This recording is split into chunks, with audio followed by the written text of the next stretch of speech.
Oh yeah, start it up. Do not try this at home. The video. This is done by professionals. Yo, what's going on, folks? Niall Jones here with another episode of My Type of People. We are here in Durham, North Carolina at Sacred Mandala Studio. And we're here with a dope tattoo artist, Britney Farmer. She's been doing my, was that a flag? She's been doing my tattoos since 2016, I believe. Yeah, she did everything from my leg to chest, back, and other areas. Wow. But we're here to get some fresh new ink while talking about her upbringing as a creative and her story. As you tell, it's sealed. You said, "Oh, I trust you. You've been trust me. We've been working together for a long time on tattoos and stuff, so you're good in my book." No infections yet. Hold up. Wait a minute. All right, we're getting started with the ink. Yes. Cool. Let me know when you're ready. Are you comfortable? Yeah, I'm good. Okay. All right. So, Brittany, take us to the beginning. So, how did you start tattooing? So back in high school, I used to draw on people. Apparently, I told my great grandfather when I was 13 that I wanted to tattoo. I don't remember this, but he had a better memory than I did. But what I did was, to make sure I wanted to go into tattooing, I first went to art college in Laguna Beach. I took graphic design and illustration, realized I hated graphic design. I like detailed work. The illustration I took just to improve my artistic abilities. And then I realized, yes, I do want to go, get started with tattooing. So I took an apprenticeship in El Cajon, California, and now I'm here. What does tattooing really mean to you? How does it make you feel? This is like my therapy. Right. When I first started, it was definitely like I would be shaking like crazy. Yeah, right. But now it's just therapeutic for me, and I appreciate, so when people, normally when artists, they'll paint something, it goes on a wall, and nobody ever really sees it. They might be proud of it for a little bit, someone comes to their house, but nobody's proud of anything like something permanent on their body. Like, people love showing off their tattoos, and Oh, I know I do. yeah. But yeah, I definitely agree, because like definitely a therapy for a lot of people. I feel like that's one of the main reasons why they go. It's just like something. I know it's like a most not common therapy, but it's therapy for a lot of people that do enjoy the art. Therapy. Yeah, enjoy the art form. So it's definitely relaxing. Other than the needle going into your skin. Do you feel like it's like a bee sting or a cat scratch? I would say a cat scratch. Yeah. While you got sunburn. Yeah. So I'll say that's a good way to put it. I think and I think you probably know how like my tolerance for pain is. I think I have a pretty good pain tolerance. You got a good pain tolerance. Like when you did my rib, now that was usually ribs, people don't do ribs because it's extremely painful, but I think you did a pretty good job, and you wasn't like heavy handed at all with it. I almost nodded off a couple times, but that's with certain people though, not with everybody. Right. Everybody's different. Everybody has a different pain threshold. Yeah, definitely. I know you like an all-around artist mostly, but yeah, I would like to do a little bit of everything. Probably my favorite things to do is anything with plants and animals. I love color. Color is my favorite. Gotcha. Can I see, like in the back? I'm not sure y'all can see it in here, but she has a bunch of like jellyfish, like neon type of bright colors, and we got some holographic. Got some holographic stuff out here, and you in the stones and stuff, right? Like, yeah. I got some up there. So you talked about your style a little bit. So what's like your process behind a tattoo? How do you like go about doing one for somebody?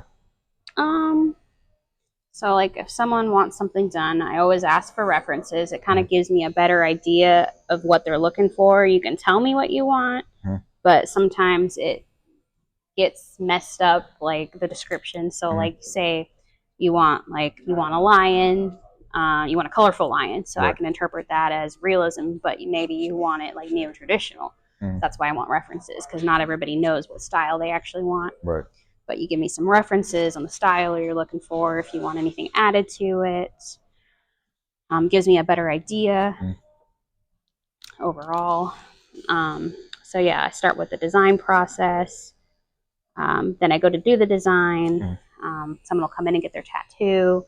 We'll make adjustments based on what they're wanting. Do you have any like horror stories? Any horror Like, stories? yeah.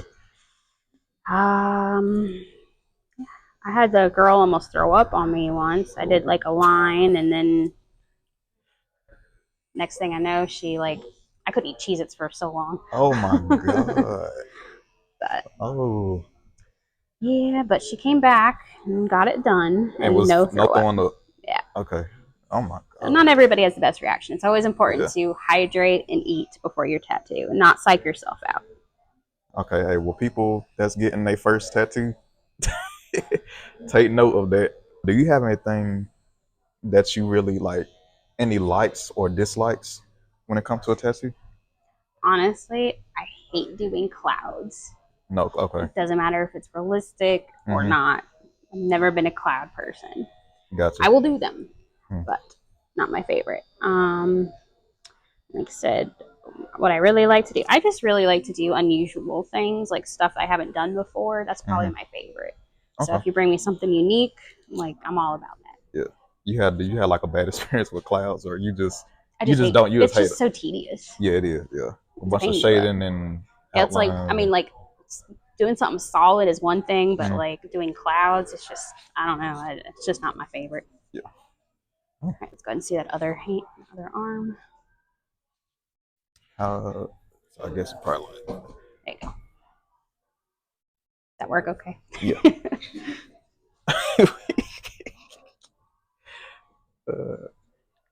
What would you say really inspires you? Other artists. I always do my best work when I'm around other artists. I think it's really important. We motivate and push each other. You learn from each other. I think it's very important. I've contemplated doing private studios and stuff, but I don't get that push I want. It's like Right. the energy of artists together in one place just helps, I think. For sure. Because how many artists that you have in this studio right here? Let's see. We've got 1, 2, 3, 4, 5, 6. 6 including Oh me. wow.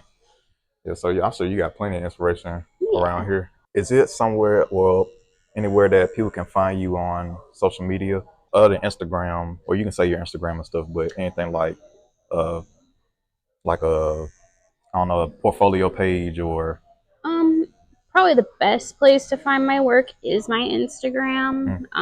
It's a little more organized. I do have a Facebook where you can also see my work. The shop does have a website. You can see it as well. It just doesn't have as much option-wise. so in the next, let's say like 5 to 10 years, where do you see Britney Farmer? Where you would like to see yourself in that period? I mean, I'm hoping I'm still doing this. Just, as time goes on, you get better and better. So I'm hoping I'll be able to do like the different things. I mean, I can do what I can do now, but, over time, I would hope to get better at my craft. Hopefully traveling a little more. So other than that, I mean, I love my job, so. You know how people have like guest tattoo artists. Do you go like different places, travel, and just work out of their shop too? Or Yeah, you just set it up with a shop. So say I wanted to tattoo in California again, I would just find a shop that would be interested in, having me, and then I just go out there. So if I wanted to travel anywhere, I just got to find a shop and see if they'll take me. nice. Was California like your top 3 like most favorite guests? Like No, I do have clients out there from back when I was living there, so that's just why I mentioned California. nice. And I have done a guest spot out there a couple times. So. Awesome. Surprisingly, this is not as painful as I thought it would be. So it's we're gonna give it about a 4.5. So not too bad, but Trying to get this stencil off as I'm going in it. So with color, it takes a little more. So like the black lining ink, it's 4 lining. Color is a little different. So yeah, I go a little deep. That's what she said. Like good boy. But it's typically like that with color though, right? Versus traditional black and gray, you gotta go deeper with color. I wouldn't say deeper. I just have to go over it a little bit more, make sure the lines are there. Now, in this spot, there is a possibility of touching up just because of your wrist going like this. Right. You just got to let me know. Okay. I do free touch-ups within 3 months. So you just got to get back in with me before that 3-month period. Gotcha. Just so long as you weren't like full on picking at it and just abusing it. I avoid the picking process because even though how tempting it is, excuse me, I try to avoid it as much as possible. Yeah. Sometimes I pat it. Just slap it. Yeah, Yeah. That's what I always tell people. If it itches, just slap it. But the better you take care of it, the longer it lasts. Oh, and by the way, I didn't say this at the beginning, but I'm getting my mom and my grandma's name on my wrist. So, mom and grandma, if you watching, I said I wasn't gonna get no more tattoos, but I'm sorry. So, here we are. Which name's which? So Shavora is my mom's name, and Carmen is my grandmother's name. What's your nice names? I like how they both start with C. Right. So those are two of the most important like women in my life for sure. Of course, there's more, but they rank at Highest, the top. yeah. The names you got tattooed. Now this works. Significant other, that's a curse. Yeah. I was like, hey, man, I know some folks that that got that, and I was like, I don't know, if I go that far. Back when I was like still new, this one girl got her guy's name in giant letters like above her butt. So it was like her lower back is just this giant name. So it's like the tramp. I would say tramp. I don't remember. I do remember. Yeah, I do remember covering up a peanut, like it was P-N-U-T. Someone's name was Peanut. I see my grandma. She almost got some drinks spilled on her a couple times in one night. Oh my goodness. Oh yeah, I'm at to conclude the show. All right, so y'all, that concludes another episode of My Type of People, and y'all stay tuned for the next one. Peace.